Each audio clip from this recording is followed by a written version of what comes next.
Florida State is going to head to the Big Ten sooner than you think.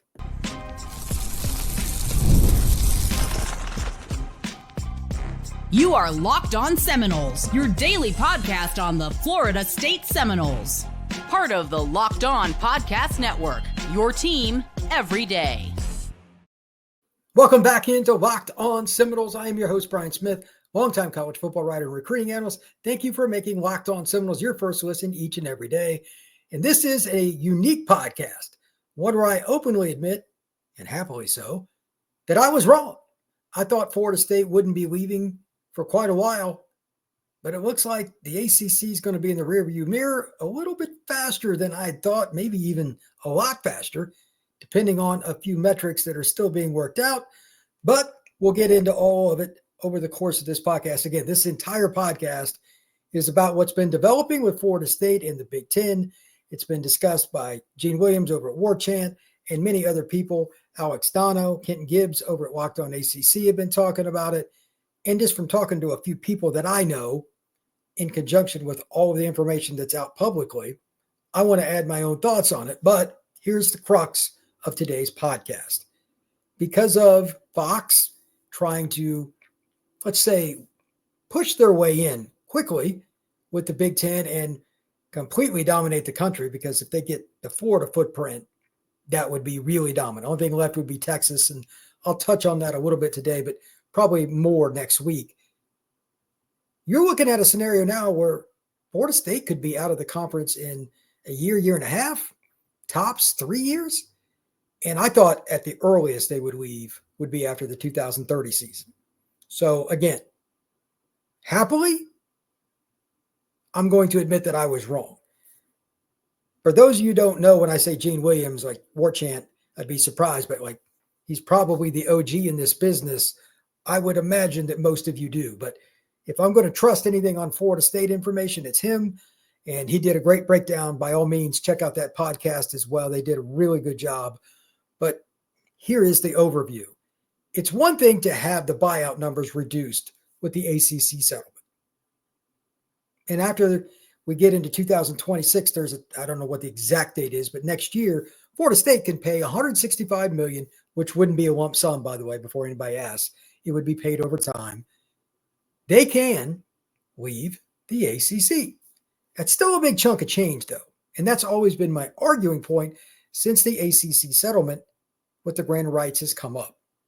I stand steadfast with that. It's just a lot of money. But that being the case, the extra help comes from, again, the media entity Fox. They want to be a major player. They've got involved heavily with the Big Ten Conference. Now, with it expanding, it behooves them, even if it means a little bit of upfront money, meaning helping Florida State, they could be the one to push this forward. The following is just my take. It's nothing to do with what Gene said or anybody else. My gut feel.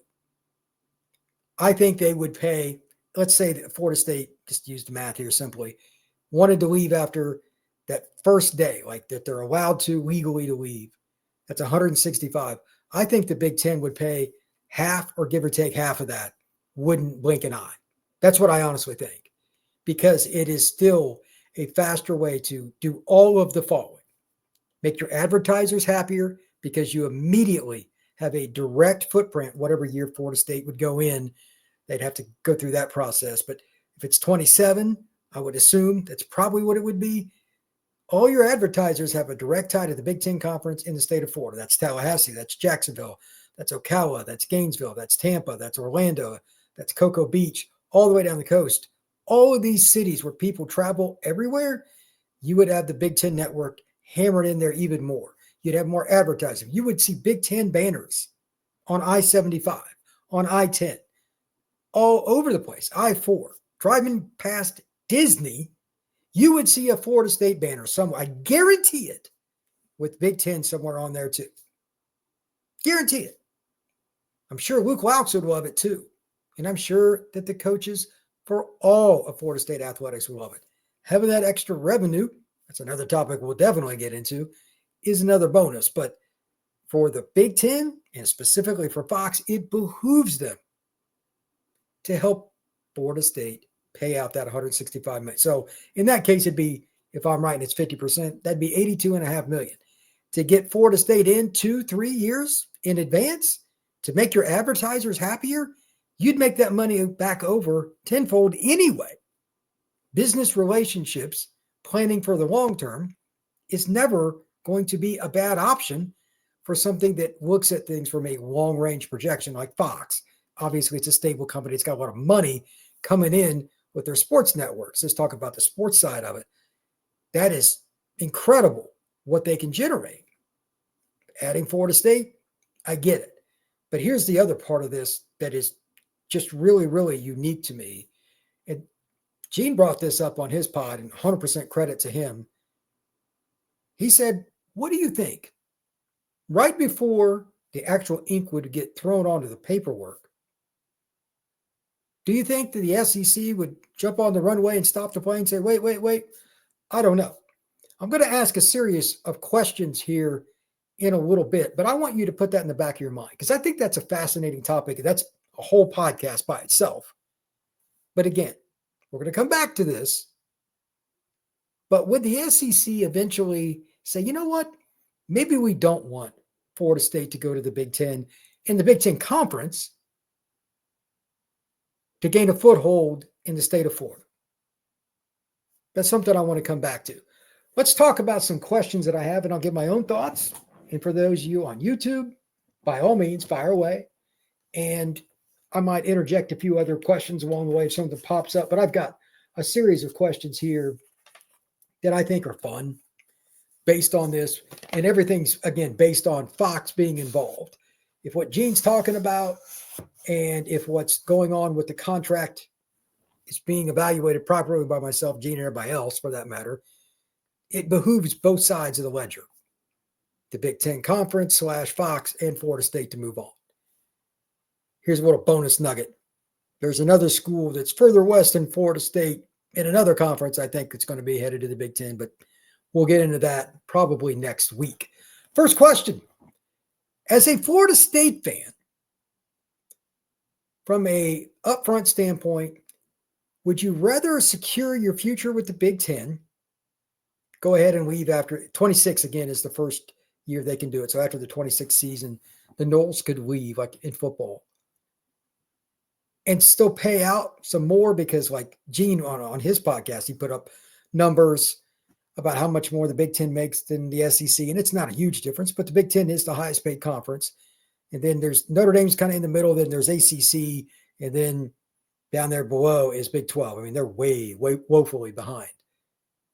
If you only lost like another $7 million a year, like partially paying out over like, I don't know, 10 years, but you got into the Big Ten and you know that revenue is going to go up, would you rather go ahead and take the short-term loss?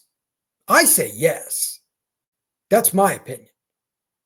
But if you have a different one, by all means, jump on that and go with it. Question number 2.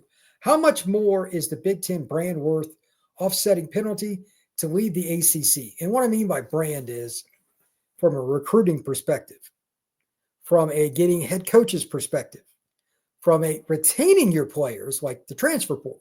Do you think they would value playing in the Big Ten more because it gives them a better chance to get to the NFL or the NBA or Major League Baseball? Whatever it is, in any sport, there's an argument yes or no. Some sports it might be no. But overall, as an athletic department, fair or not, football and basketball drive the financial engine of each institution at the major level. There are a couple exceptions, but they're really, really big exceptions. Some of the Eastern basketball schools, like Georgetown, they've never been a football program. Okay, basketball is their only one out of those two. That's great. That's their choice. But again, would you rather go ahead and do that? It kind of plays off the first question. But from a brand perspective, I think, again, the answer is yes, because you're going to get more players, which helps you get into the playoff, which helps you get further into the NCAA tournament, which helps you go further, pick the sport. Playing in the Big Ten, I think, is such an advantage over the Atlantic Coast Conference. We're just talking about sheer numbers a couple minutes ago. But Florida State would also gain on the back end if they do their due diligence and the coaching's good and all that, because they're going to get better players. You get better players, you get into the postseason. You get into the postseason, you get even more money. Like this just keeps going on and on. The boosters are going to dig deeper in their pockets. It's a win-win. Question 3, how much will this help Florida State in recruiting? Obviously, this is my bag. Enormous. Before you question whether Florida State can recruit in Big Ten country, they still really don't have to. You're not going to change your recruiting footprint. You might add one kid from Chicago or Cleveland or something, and that's fine. Don't get too overzealous. Don't make it too complicated. You're in Florida. Recruit Alabama, Florida, Georgia, a little South Carolina, maybe a Charlotte kid, maybe a kid from Houston. We're good. If there's an elite quarterback, or maybe it's a kicker or whatever, a receiver that his dad played at Florida State, but he retired with the Bears and he lives in Chicago now. Okay. But overall, it's not going to change very much. Just be who you are. Don't worry about it, and you'll still be fine. All those players, again, it's more importantly questions 1 and 2 talking about the ability to get the money and long-term secure the brand. If you secure the brand, you're good if you're Florida State. When we come back, we're going to continue on. This is a fun discussion talking about Florida State leaving the ACC for the Big Ten and a lot earlier than I originally thought.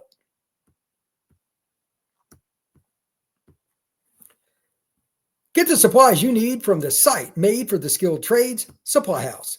Whether you're in plumbing, HVAC, or electrical work, Supply House is the reliable way to order products online. Their easy-to-use website is packed with helpful resources and the latest product info to help you get the job done right. Plus, with a complete inventory of over 200,000 parts from 400-plus top brands, exactly what you need delivered fast from coast to coast. Need help with an order? Supply House offers expert support and industry-leading service, so you'll always talk to a real person. And for trade pros looking for an extra edge, their free Trade Master program offers exclusive perks like a dedicated phone line, free shipping, and discounts on every order. Thousands of skilled professionals are already taking advantage. Now it's your turn. Join the Trade Master program today at supplyhouse.com/TM and start ordering plumbing, HVAC, and electrical supplies with just a few clicks. Plus, use promo code SH5 for 5% off your first order. That's supplyhouse.com. Let's continue on with some questions about Florida State leaving the Atlantic Coast Conference for the Big Ten and doing so early. Number 4, Florida State still struggling after 25. Let's say they have a poor season on the football field again. They're 7-5. It's somewhere around where the sports books have them. Let's say they're 7-5. Does that impact you at all with whether or not Florida State should leave?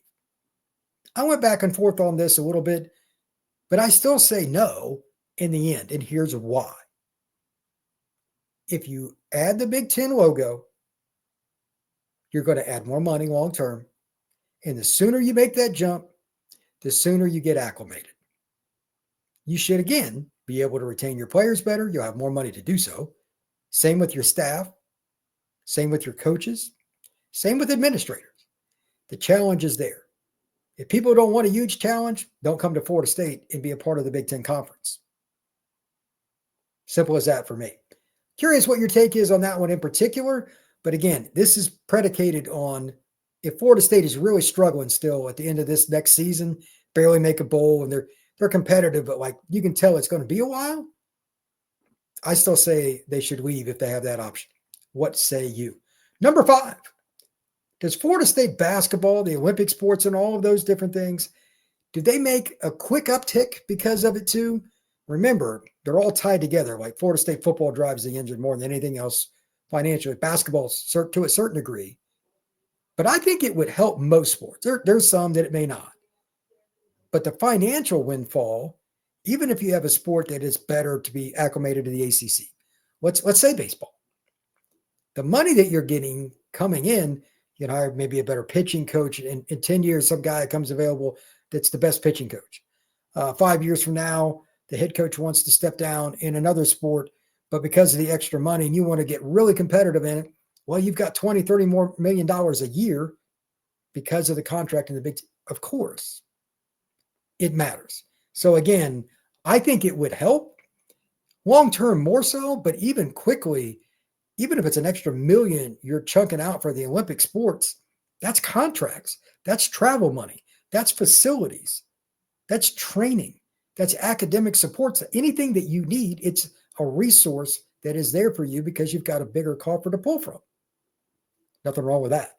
Number 6, what else does Florida State need to do if it heads to the Big Ten in the next few years? There are a couple of things that I've talked about, but it's just getting all their ducks in a row. I did a whole podcast on this, and I just wanted to reiterate this point. Everything that goes on at the university over the next year or two, academically, athletically, student body, not even just athletics, everything needs to be on the up and up. And it's fortunate they already have Doak Campbell almost done for this next season, so that's a bonus. Anything they can to show that they're progressing in the right direction. Academically, whatever it is, they just need to have all their I's dotted and their T's crossed.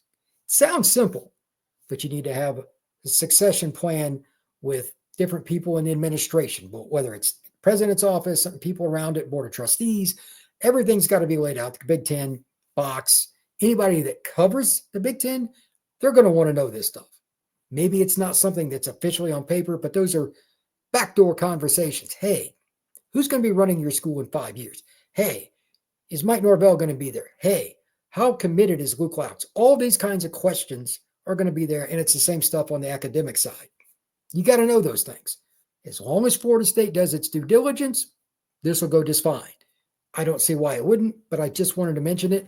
And to be honest, if you want to add something in, if there's something I missed or if there's something that needs to be expanded on, again, please comment on YouTube. Love to hear it. Number 7, which year is the best bet? This is more for fun. I'm going to say that it's 27, but you could make the argument for me for 28. Part of that is depending on how much I'm right or wrong about Fox chipping in. It goes down, I believe it's $18 million a year. When I talk about the grant of rights, it's $165 million in 2026, and then it goes down to $18 million, then $18 million, et cetera, et cetera. If they're willing to pay roughly half, I could see Florida State really doing something. If it's only 20%, that's different. But right now, I'm going to say 2027 is when Florida State will be in the Big Ten. Let's see if I'm right or I'm wrong. Either way, it's fun to discuss. Have at it. What's your prediction on that? Number 8, Fox helping the buyout. Is that going to be a sign that it's not just Florida State, but they're looking to expand beyond the Noles? That's something I hinted about a little bit ago. And I say yes. I think eventually Florida State's going to get one of the schools, or excuse me, the Big Ten's going to get one of the schools from the Big 12 because they're going to want a Texas school. TCU is my guess. I could see that. Or SMU. I kind of go back on the two. SMU intrigues me the most. It's a private school with $1 gazillion, a lot of NIL and all that. Do they want to go that route? I don't know. But they're both right there in the greater Dallas area. TCU, I believe, is in Fort Worth, which is right next to Dallas. And, of course, SMU is like in Dallas. So I would be really curious about that. I don't know for sure, but I think getting FSU, it's the next to last piece. And I think they would probably jump in a Texas school if they could, because you get the Dallas market, Austin market, El Paso, Houston. That's a lot of money from all those markets. And the oil money down there is crazy. So I think that would be a barometer of things to come.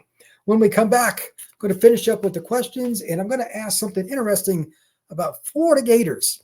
How much are they going to like this? That is next here on the Locked On Seminoles podcast. Ever check your bank account and wonder, where did all my money go?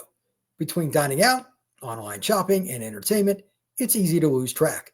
That's where Monarch Money comes in, your personal CFO, giving you full visibility and control over your finances. Monarch Money isn't just a budgeting app, it's a complete financial command center. You can track all your accounts, investments, and spending in one place so you stop just managing your money and start building wealth. When you look at the Monarch Money opportunity, taking that app and utilizing it day in and day out, you're going to be able to mitigate how many times you spend money on food delivery, going out and spending money needlessly each and every day, and that adds up. It's also something that you and your partner can do. Having your budget under one app between the both of you will keep everything in line and easy to use. Take control of your finances with Monarch Money. Use code LOCKEDONCollege at monarchmoney.com for 50% off your first year. That's monarchmoney.com, code LOCKEDONCollege for half off your first year. All right. Does the SEC get involved? I talked about that a little bit ago, and I want to go in depth a little bit more. Twofold here. We're going to get to Florida in a second for those of you curious about the Gators, but this is where it's pretty rare for me to say this, but this is where I don't mind talking a little Warriors stuff. While Florida, the coaching staff or the AD or whatever, they will have zero interest in Florida State joining the SEC. Zero. They don't want Florida State to have that SEC logo on their jersey because of the recruiting trail. That's the beginning and end of the conversation. The good news for Florida State in that scenario, or Big Ten for that matter, is it doesn't matter what any school thinks, fair or not, like it or not, it is driven by the administrators and even more importantly, Fox, ESPN, etc. They want the big brands that bring them the most money. What the coaches think? Zero. And here's my example, an ironic one at that. When Texas came into the SEC, Jimbo Fisher and A&M said, we don't want them. About 10 seconds later, they were in. Why? Because Jimbo and the A&M Aggies had zero pull in that. It's about the administrators and the advertisers. So the Gators can pound sand on that. If it did come down to the SEC and the Big Ten in a bidding war, I don't think that's what will happen, but we'll see. To that point, I just want to touch on this. If anybody thinks that the SEC won't at least make a phone call, sit down with people at Florida State or Clemson or whatever, you are sadly mistaken. You're going to do your due diligence. People that say never, always, definitely, no chance, that's not how business generally works. They're going to at least look at it. That's a leverage point for Florida State, potentially, with Fox, with the Big Ten administrators, all of that, scheduling, how much money they get, and I'll get to that in a minute too. All of those things. But again, Florida won't have any say in it. The SEC can't really do anything if the Big Ten jumps into Florida, so they might get involved, even if they didn't prefer to have Florida State. It might behoove them to do it. It's an interesting conversation, one that I'm not ready to jump into yet. I don't have any sources on it, so I'm not going to make stuff up. But I believe they will at least make some phone calls because if the Big Ten moves forward, the SEC has a decision to make. That's as simple as it gets. Now, this is also a fun thing with Florida. Would they vote against Florida State joining the SEC? This is just for fun because, again, I just noted it. If there was any kind of vote, again, 100% they would. Would there be any team in the SEC that wouldn't want Florida State in? As far as a coach, no. All of them, it's the same thing. It's recruiting. It's hard to recruit against Florida State in Tallahassee, Jacksonville, Ocala, Tampa. As it is, you put the SEC on their logo, or that logo on their jersey, that's not going to help you. That's going to hurt you. You're going to win more battles, especially against teams like Ole Miss, Arkansas, those kind of teams coming in. They have no chance. They have no chance. So that's something to think about. Number 11, Florida State. Why does the Big Ten want to be in Florida? And we're not just talking about the ability to use advertising. I think there's an extra point to this. Advertising is the number one reason. Don't get me wrong, because that's money. Money's the answer to all this stuff. But what's the extra reason? My answer is pretty simple here. They want to be the most unique brand in the country. You see, if you go to the Big Ten Network, I don't know if you've ever seen it, but they do that ad where it shows the campuses all over the country. And it's kind of goofy to me, but they really like that. I'm more of a traditionalist, and I get what they're doing. But if you're going to do it, do it. That means you got to get Florida again. And that's why I think they're going to end up with one of the Texas schools too.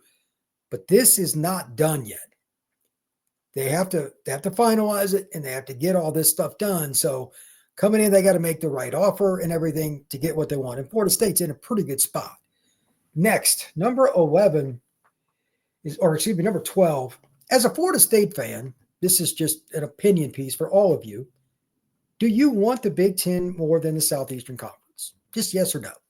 If you want to add why, if you want to comment on YouTube, by all means. Why would you want it? There's a lot of different reasons. People don't want to be in the same conference as the Gators, or they hate SEC. I've heard everything on both sides. I've heard baseball fans for Florida State say, I'd love Florida State to be in the SEC because of baseball. Okay. There's no wrong answer. There's no right answer. Just want to hear what you have to say. Comment on YouTube. And if you want, make sure that you bring this topic up the next time we have a live show. And I'm thinking about it next week, depending on what happens with the rest of this week and any other stuff that comes out. Maybe I'm wrong and there's something else and this all backtracks. Highly doubt that. But if there is, there won't be. But more than likely, I'm going to have a live show next week. So start thinking about some of those things. There's a lot of different information that can come out in the next 6 to 10 days. We'll figure it out. But right now, we're trending towards middle to late next week having a live show. Thank you once again for making Locked On Seminoles your first listen each and every day. Truly appreciate you stopping in to talk some Noles with me. Hit that like button, notification bell, and subscribe to the Locked On Seminoles podcast. And if you would, share it. I'd love to get in front of more Florida State fans. Everybody have a good evening. Take care.